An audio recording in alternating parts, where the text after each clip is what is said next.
Bonjour à tous et à toutes, je suis Nico et aujourd'hui on se retrouve pour une vidéo un peu spéciale.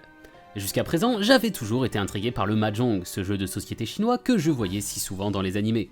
Tous mes amis japonais qui savaient y jouer me disaient à quel point c'était un jeu génial, mais j'avais toujours eu peur de m'y lancer car les règles me semblaient extrêmement compliquées. Mais avec la sortie récente de l'anime Pon no Michi, j'ai eu l'occasion de m'y pencher de plus près, et je me suis rendu compte que c'était au final pas si compliqué que ça. Par contre, j'ai aussi remarqué que les tutos présents sur YouTube sont très médiocres et vraiment difficiles à comprendre, donc j'ai décidé de reprendre les bases pour qu'après cette vidéo, vous soyez parfaitement capable de lancer une partie sans être perdu. Si cette vidéo vous plaît, pensez à nous soutenir en nous suivant sur Patreon ou en vous abonnant à cette chaîne. On a aussi un Discord sur lequel on parle d'anime mais aussi de Mahjong et autres jeux, donc n'hésitez pas à nous rejoindre, tous les liens sont en description. Sur ce, commençons sans plus tarder. Déjà, il faut savoir qu'il existe plusieurs versions du Mahjong selon les pays où il est joué.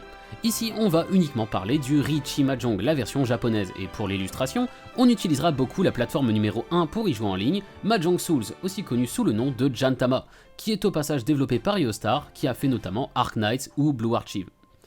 Le Mahjong, c'est un jeu qui se joue à 4 autour d'une table. Chaque joueur commence avec 13 tuiles, et à chaque tour, tout ce que vous avez à faire, c'est piocher une tuile et vous en débarrasser d'une autre. Le but est très simple, obtenir une main gagnante. Pour cela, vous devrez former 4 groupes de 3 tuiles et une paire de tuiles identiques. Et du coup, un groupe de 3 tuiles, qu'est-ce que c'est exactement? C'est tout simplement soit un triplet, c'est-à-dire 3 fois la même tuile, soit une suite, par exemple 3, 4, 5 ou 5, 6, 7. Mais avant d'aller plus loin, je dois donc vous présenter les différentes tuiles. Vous voyez ici affiché à l'écran chaque type de tuile utilisée. Il faut savoir qu'il existe 4 exemplaires de chaque tuile dans une partie. On retrouve donc d'abord les numéros. Ils sont divisés en 3 catégories, les bambous, les cercles, points, ronds, vous appelez ça comme vous voulez, et les caractères chinois. Ils vont tous de 1 à 9. A noter, si vous ne savez pas lire les caractères chinois, l'application Jantama vous indique avec un petit chiffre romain de quel chiffre il s'agit. Après les numéros, on retrouve les vents. Il y en a 4 différents, un pour chaque position cardinale, donc est, sud, ouest et nord. Enfin, on retrouve les 3 dragons qui sont désignés par leur couleur, blanc, vert ou rouge. Je précise au passage que les différents types de chiffres ne peuvent pas être mélangés. Vous ne pouvez donc pas faire une suite avec un 3 de bambou, un 4 de cercle et un 5 de caractère chinois. On va maintenant rentrer dans la partie un petit peu compliquée, donc restez concentrés puisqu'on va parler du vocabulaire du jeu. Le yaku, c'est le concept le plus important du jeu. En gros, c'est une combinaison ou action qui va vous rapporter des points. Si vous n'avez aucun yaku, même si vous avez une main gagnante avec les 4 groupes de 3 et une paire, votre main ne vaudra rien. Le jeu est souvent considéré comme difficile car il faut retenir les nombreux yaku existants, mais ne vous inquiétez pas, en réalité vous allez vite voir qu'avec à peine 5 ou 6 yaku, vous aurez toutes les bases nécessaires. Nous verrons la liste des yaku un peu plus tard dans la vidéo. Le chi, c'est une action que vous pouvez réaliser. Lorsque le joueur à votre gauche se débarrasse d'une tuile qui vous permet de compléter une suite, vous pouvez alors annoncer chi et récupérer sa tuile avant de vous débarrasser d'une des vôtres comme si vous aviez pioché de manière standard. Votre tour est ensuite fini. Attention, notez bien cependant que vous ne pouvez faire un chi que sur une tuile du joueur à votre gauche. Pour donner un exemple, si vous avez un 2 et 3 de bambou dans votre main et que le joueur à votre gauche pose un 1 ou un 4 de bambou, vous pouvez faire un chi et récupérer sa tuile pour faire une suite de 1, 2, 3 ou 2, 3, 4. Attention cependant, lorsque vous faites un chi, vous devez laisser la suite ainsi réalisée face visible sur votre terrain pour que tout le monde puisse la voir. On dit alors que vous jouez en main ouverte, mais on y reviendra après.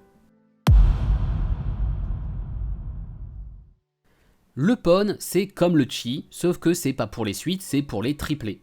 Au contraire du chi qui ne peut être fait que sur le joueur à la gauche, le pon peut être fait sur n'importe quel joueur de la partie. Pour l'exemple, si vous avez 2 4 de chiffres chinois et que le joueur à votre droite défausse un 4 de chiffres chinois, vous pouvez pon, récupérer sa tuile, puis défausser une tuile comme lors d'un tour normal. Vous aurez alors sauté les tours des 2 autres joueurs et le jeu reprend avec à nouveau le tour du joueur à votre droite.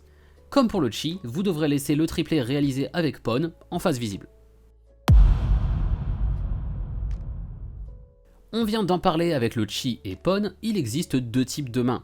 Tant que vous gardez vos tuiles cachées, donc tant que vous ne piochez pas dans la pile de défausse de vos adversaires, vous jouez en main fermée, ce qu'on appelle en japonais le menzenchin.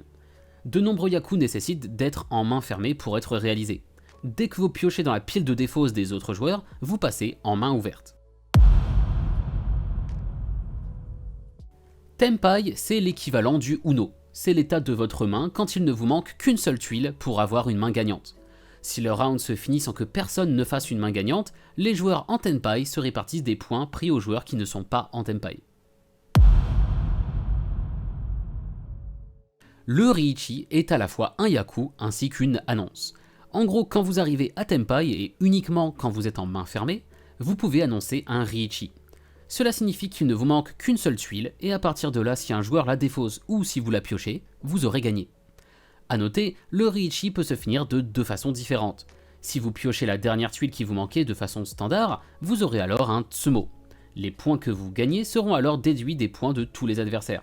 Cependant, si c'est un joueur qui défausse la tuile qui vous manquait, vous aurez alors un Ron, et tous les points que vous récupérez seront déduits uniquement des points de ce joueur précis, ce qui peut être destructeur.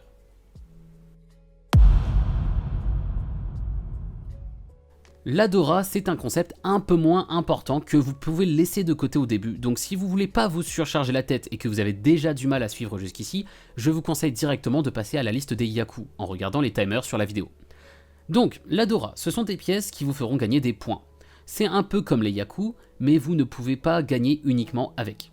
Si vous avez par exemple une Dora mais pas de yaku, votre main vaudra toujours 0. Alors, ces Dora, comment on les reconnaît? Eh bien, pour commencer, il y a les 3-5 rouges. Que ce soit parmi les bambous, les cercles ou les caractères chinois, parmi les 4 tuiles du numéro 5, il en existe une qui est rouge. Et cela vaut un Dora si vous l'avez dans votre main.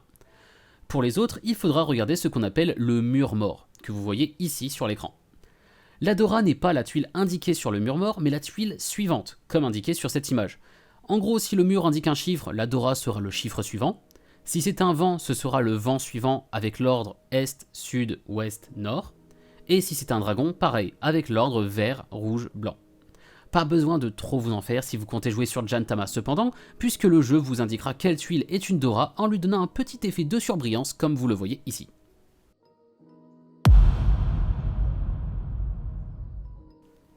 Le Kan est une annonce que vous pouvez faire lorsque vous avez les 4 exemplaires d'une même tuile. Vous révélez alors votre Kan face aux autres joueurs comme si vous aviez fait un Chi ou un Pon et piochez une nouvelle tuile avant de continuer le jeu comme d'habitude. Après un Kan, une nouvelle tuile sera retournée sur le mur mort indiquant les Dora. Certains yaku peuvent aussi être réalisés avec des Kan.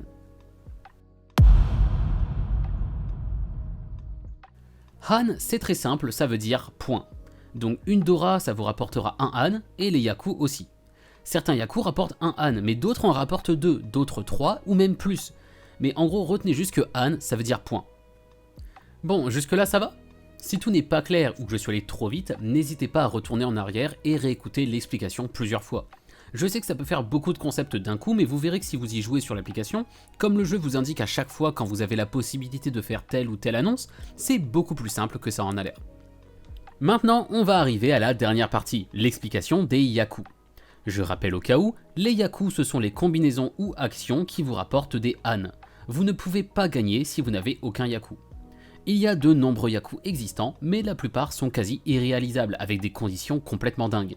Donc en réalité, on ne croise régulièrement qu'une petite dizaine de yaku différents. Et on va donc commencer avec le plus simple. Pour celui-là, c'est très facile, il suffit de gagner après avoir annoncé un Riichi. Si vous n'avez pas bien compris de quoi il s'agit, vous pouvez retourner voir le moment où je l'explique dans la partie vocabulaire. Le Riichi rapporte un Han. Pour celui-là, il faut annoncer un Riichi, et au lieu de run un adversaire, c'est-à-dire piocher la tuile qui vous manque dans leur pile de défausse, vous devez la piocher par vous-même pour annoncer un Tsumo, gardant votre main entièrement fermée jusqu'à la fin. Ce yaku rapporte un Han. En gros, les tuiles sont divisées en deux catégories, les simples et les terminales. Les simples, ce sont les chiffres de 2 à 8 des 3 catégories. Les terminales, ce sont les autres, c'est-à-dire les vents et dragons, qu'on appelle aussi les honneurs, ainsi que les 1 et 9. Donc si vous gagnez avec une main n'ayant que des tuiles entre 2 et 8, vous aurez ce yaku. Après le Riichi, c'est le yaku le plus simple à réaliser, il rapporte un Han. Ceux-là sont aussi extrêmement simples, il faut juste savoir que la table de Mahjong a une orientation. Vous pouvez le voir sur l'écran en plein milieu ici. En général, la table commence à l'est et après quelques rounds, elle passe au sud et ainsi de suite. De même, chaque joueur est positionné sur une position cardinale qui change à chaque round, vous les voyez ici sur l'écran. Si vous faites un triplé de vent correspondant à celui de la table, on parle de Prevalent Wind et ça vous fait un Yaku. Si vous faites un triplé de votre vent personnel, on parle de Seat Wind et cela vous rapporte aussi un Yaku. Ainsi, si la table est à l'est et que vous êtes sur le siège est, un triplé de vent est vous rapportera 2 Yaku.